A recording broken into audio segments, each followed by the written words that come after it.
Did you know for The Shawshank Redemption, in the close-up of Andy's hands loading the revolver in the opening scenes, the hands are actually those of Frank Darabont. Later in the film, while Andy carves his name into his cell wall, seen twice in the film, Darabont's hands are used again for the insert shot.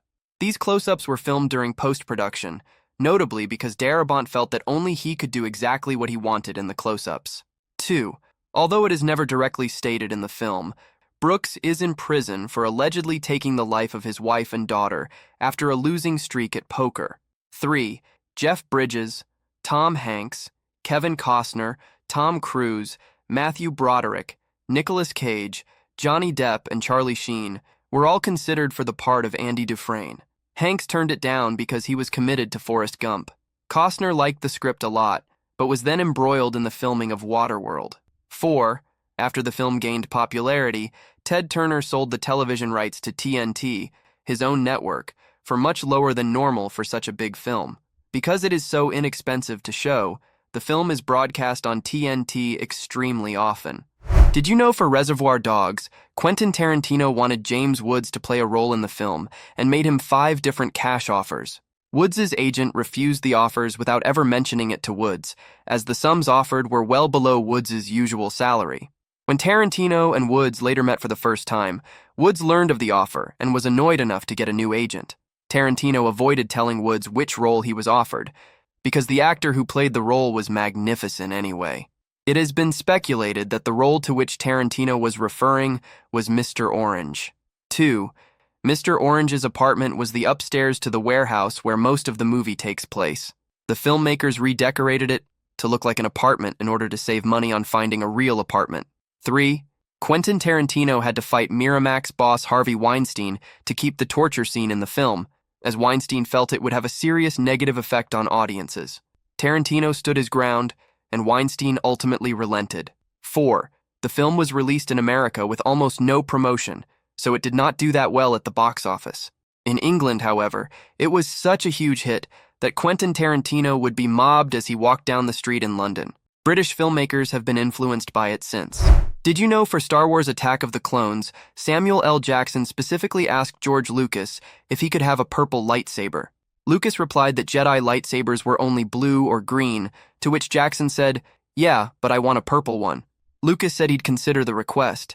Jackson says he didn't know how it would turn out until he went in for reshoots, which is when Lucas showed him the scene containing his purple lightsaber. 2. When Jango Fett gets into his ship after his fight with Obi-Wan, he bangs his head on the partially open door. This was intentional and is a reference to a famous goof from A New Hope, where a stormtrooper accidentally bangs his head on a door. 3. Hayden Christensen claimed to have greatly enjoyed filming the bar scene because it was all a real set and not just a green screen. 4. The entire aggressive negotiations conversation during the dinner scene between Anakin and Padme was ad-libbed by Hayden Christensen and Natalie Portman at George Lucas's request, due to his not being happy with the romantic dialogue he wrote for that scene. Did you know for Forrest Gump, Bill Murray, John Travolta, and Chevy Chase turned down the role of Forrest Gump? Travolta later admitted that passing on the role was a mistake. Bill Paxton was one of Robert Zemeckis' initial first choices for the titular role, but the studio demanded somebody with more star power. The novel's author, Winston Groom, had always envisioned John Goodman as Gump, who was a 300-pound man in the novel. 2. Gary Sunise's lower legs were wrapped in a special blue fabric that allowed them to be digitally removed later by industrial light and magic. To strengthen the illusion that Lieutenant Dan is a real amputee, the makers often had Sinise move his legs around and digitally inserted objects, like tables and walls, in places where his lower legs would have otherwise hit them. 3. Due to the success of Lieutenant Dan's character, Gary Sinise has formed a foundation for injured war veterans, which raises up to $30 million per year, and has 12 private jets which they use to fly these veterans, plus many sick children, to various locations around the world. 4. Forrest and Dan's Shrimp Emporium, Bubba Gump, is now a themed restaurant in 33 locations around the world.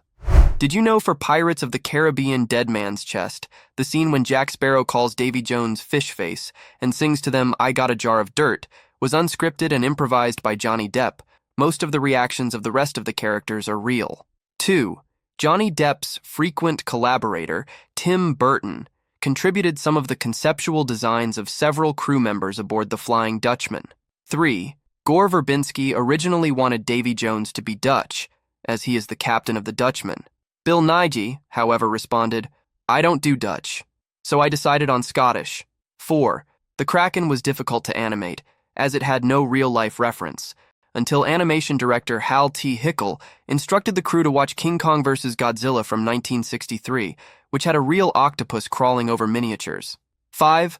A popular pirate punishment was marooning. The pirate who was being punished was put on an island and left, sometimes for a few days, sometimes permanently.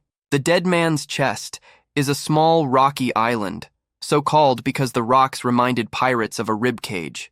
It has no water or shade and is so low that waves frequently wash over it. To be marooned on the chest was to be given a death sentence under the broiling Caribbean sun. Did you know that for John Wick, according to Keanu Reeves, he did 90% of his own stunts in the film? 2. Keanu Reeves learned and memorized the nightclub fight sequence the day that the scene was filmed. According to the director's commentary, when they shot the top-level nightclub fight sequence, Keanu Reeves had the flu and was running a 104-degree fever. "You couldn't even get him to sit down," said Chad Stahelski. "He just did take after take." 3. Director Chad Stahelski was Keanu Reeves' stunt double in the Matrix movies. 4. Kevin Nash stated he was told the reason his character, Francis the Bouncer, was allowed to live. Nash said that when Wick mentions he had lost some weight, and Francis stated he had lost 20 kilograms, Wick was asking in code how many hostiles were in the building. Francis's reply was 20. Because he provided the information to Wick, he was allowed to live. 5. While shooting a scene with a stuntman, Michael Nyqvist cut his head so badly that his ear was resting on his right shoulder. This resulted in 80 stitches. Some of the last scenes had to be redone to hide Nyqvist's scar. Did you know that for Silver Linings Playbook, Robert De Niro teared up during the scene when he tells Bradley Cooper he wished he was closer to him, which was not scripted? 2. Bradley Cooper and Jennifer Lawrence spent several weeks practicing the climactic ballroom dance routine with choreographer Mandy Moore. "None of that was improvised, absolutely not," asserts Lawrence. "I'm a terrible dancer, so I would never have been able to do any of that. When it finally came together, that scene really was just as fun as it feels." Lawrence even mentioned that compared to her, Cooper took to dancing quite naturally, when in fact it's her character Tiffany that's supposed to be the experienced dancer, and Pat, the amateur. 3. David O. Russell has said in interviews that one of the main reasons why he cast Bradley Cooper was that, seeing his work, he noticed that sometimes Cooper looked really angry and tried to suppress it, something he needed for the character of Pat. 4. It took 5 years and 25 rewrites before David O. Russell could direct it, as Sidney Pollack told him it was tricky to have emotional, troubling, funny, and romantic content mixed together.